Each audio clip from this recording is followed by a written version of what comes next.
માનનીય ગૃહમંત્રી સાહેબની સૂચના મુજબ અને સીપી સાહેબની માર્ગદર્શન હેઠળ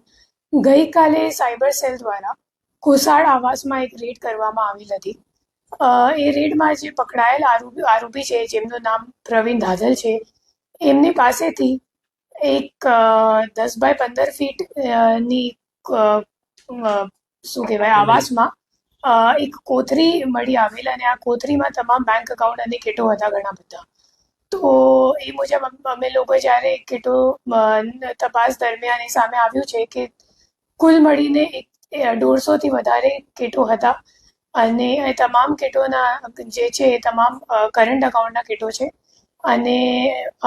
જુદા જુદા બેંકમાં ખોલાવ્યા છે અને જે તમામ કીટો છે અને બેંક એકાઉન્ટ છે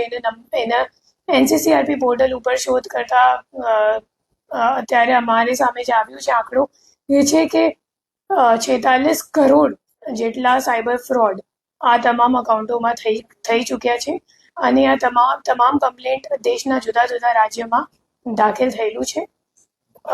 એના સિવાય આ જે પકડાયેલ આરોપી છે પ્રવીણ ધાધલ, એમનો જે છોકરો છે એ પણ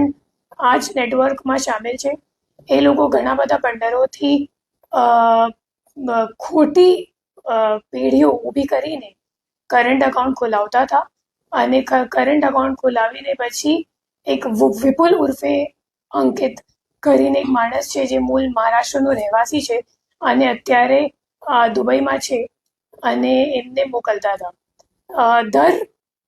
કરંટ એકાઉન્ટની કિટમાં એમને 1,75,000 રૂપિયા કમિશન મળતું હતું અને છેલ્લા 1.5 વર્ષથી પ્રવીણભાઈ આ કામ કરતો હતો. પ્રવીણભાઈનું પ્રોફાઇલ છે ને કઈ રીતે ડોક્યુમેન્ટ્સ લઈને કરંટ એકાઉન્ટ